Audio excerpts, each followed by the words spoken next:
BX1+. L'invité de Fabrice Grosfilet. Voilà, on va changer complètement de registre. On va vous faire découvrir un nouveau visage, ou peut-être un nouveau visage ce midi. Bonjour Yannick Piquet. Bonjour. Vous êtes le nouvel échevin en charge des travaux publics et de la propreté des bâtiments de la commune d'Ixelles. C'est une surprise pour vous d'arriver à cet échevinat, ou c'était un plan de carrière que vous aviez préparé depuis longtemps? Ni l'un ni l'autre. Bon, c'était plus une surprise parce que Béa Diallo nous a prévenu juste avant sa prise en fonction. C'est vrai que je m'y attendais pas, dans le sens où normalement les mandataires généralement finissent leur mandat politique. Il se trouve que là, Béa Diallo a décidé de faire un autre pas. D'ailleurs, j'ai très, très fortement apprécié l'édito que vous avez fait là-dessus. Voilà. Donc il a décidé effectivement de devenir membre du gouvernement au Congo-Brazzaville. Non, en Guinée. En Guinée, pardon. Guinée. Je me suis trompé. En Guinée. Guinée-Conakry, à pas confondre avec Guinée équatoriale. Qu'il parte, ça vous permet donc d'accéder à l'échevinat. Donc il y a une petite redistribution des cartes. C'est Romain Dereume qui sera le chef de file des socialistes au sein du collège à Ixelles désormais. Vous avez quel âge, si c'est pas indiscret? Moi j'ai 32 ans. Ouais. Militant depuis toujours au Parti Socialiste? Oui, depuis toujours. Je suis arrivé en 2009-2010 au Parti Socialiste à Ixelles. J'ai commencé par vraiment faire de la militance active de base et en 2011-2012 je suis rentré à la Fédération bruxelloise des jeunes socialistes où je suis resté jusqu'en 2019 et que j'ai présidé de 2014 à 2019. Ouais, donc président des jeunes socialistes à Bruxelles. Vous avez un master en relations internationales de l'ULB, vous avez dirigé une plateforme de logement étudiant à l'ULB pendant 4 ans et puis vous étiez conseiller de Nawal Benamou, secrétaire d'État au logement. Ouais. Pourquoi est-ce que vous n'avez pas le logement dans vos attributions? Ça n'aurait pas été plus logique? Ça aurait été sympa, mais il se trouve que le partage des compétences il se fait en début de législature entre les partis qui décident de monter une majorité. La compétence du logement, elle est chez notre partenaire de majorité écolo, avec qui globalement on s'entend très bien, donc ça c'est plutôt pratique. On a souvent les mêmes objectifs en termes de logement. Et donc voilà. Vous allez faire vos armes sur les travaux publics. Travaux publics et propreté des bâtiments. Qu'on comprenne bien, il y a la propreté publique d'un côté, c'est la propreté dans la rue, le ramassage des ordures, le balayage, etc.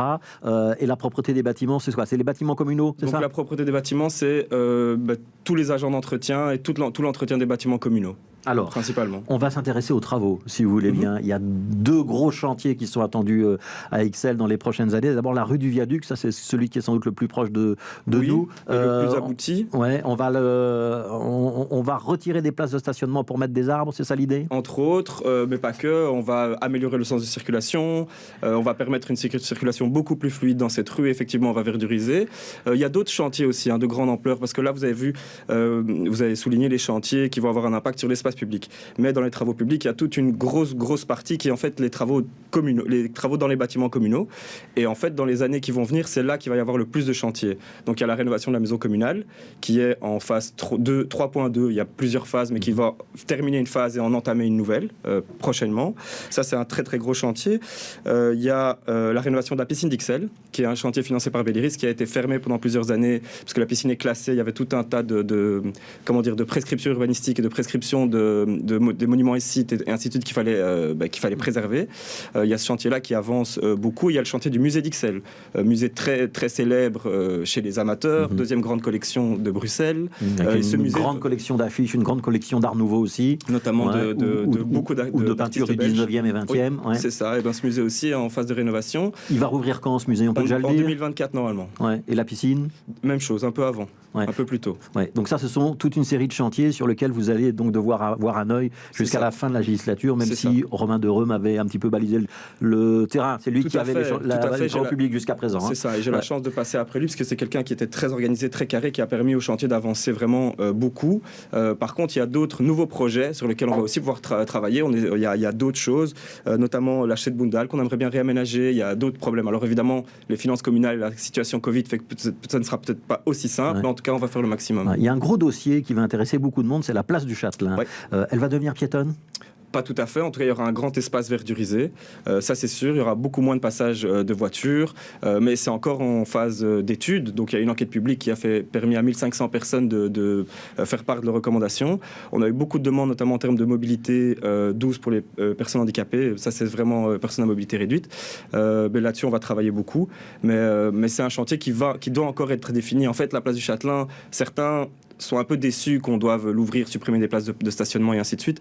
Mais on part d'une situation où en fait les conduites d'égout et autres de Vivaquois n'ont plus été changées depuis des dizaines et des dizaines Donc d'années. les travaux sont inévitables. C'est inévitable, donc autant en profiter qu'on va tout ouvrir pour refaire une place de qualité. C'est quoi votre vision, Yannick Piquet, de la décision publique, notamment en matière d'urbanisme, d'aménagement, de mobilité? Ce sont les décideurs politiques qui doivent être à l'écoute des commerçants, par exemple. Quand on parle de la place du Châtelain, il y a une grosse activité Horeca. On doit écouter les riverains. On doit avoir une vision plus large en se disant que cette place, elle bénéficie à ceux qui ne sont ni ceux qui y travaillent, ni ceux qui y consomment. On doit avoir une vision de la ville. Comment est-ce que vous comptez travailler? Eh bien, c'est un peu tout ça. Je pense que si on ignore complètement une partie du problème, qu'on fait une place que pour les riverains, ou que pour les commerçants, ou que pour les extérieurs, on manque un objectif. Donc, il faut partager le plus équitablement possible l'espace public. Ça, c'est l'objectif. Il y a évidemment des volontés politiques qui vont être ressenties là-dedans.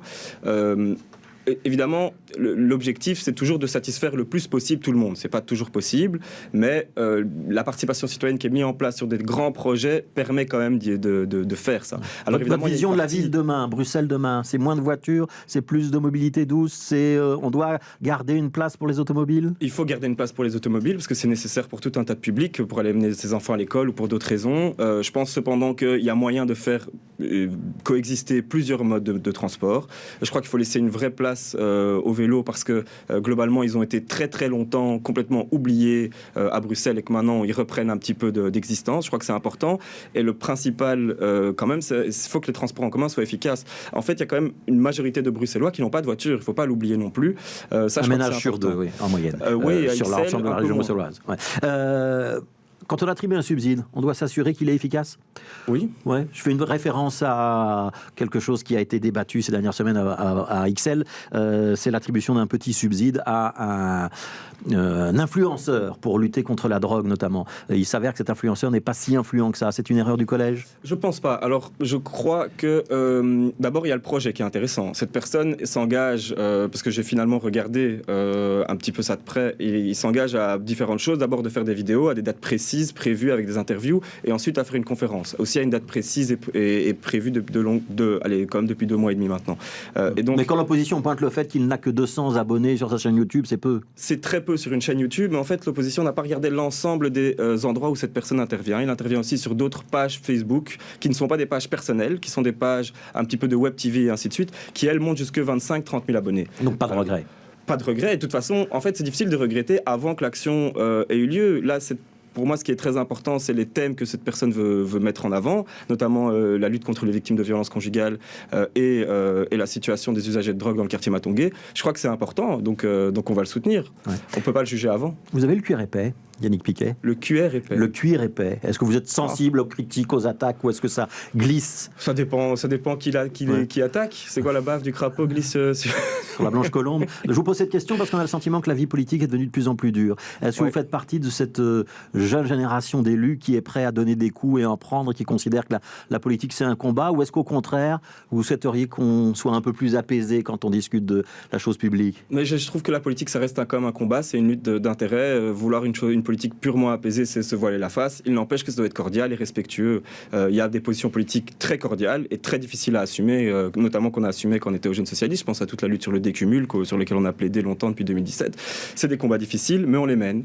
Quand dans un gouvernement bruxellois, on retrouve dans la presse écrite la fuite d'un texte qui est encore en cours de négociation, est-ce que c'est une méthode acceptable ou pas? Non, ça je trouve que c'est pas acceptable. Moi je suis pour laver le linge sale en famille, donc c'est-à-dire qu'une fois qu'on est dans un collège ou dans un gouvernement, on peut se battre bec et ongle pour son idée au sein de son gouvernement. Une fois que l'idée a été approuvée ou non approuvée, on doit respecter la ligne. Ça c'est mon point de vue. 2 questions rapides pour terminer. L'homme ou la femme politique que vous admirez le plus?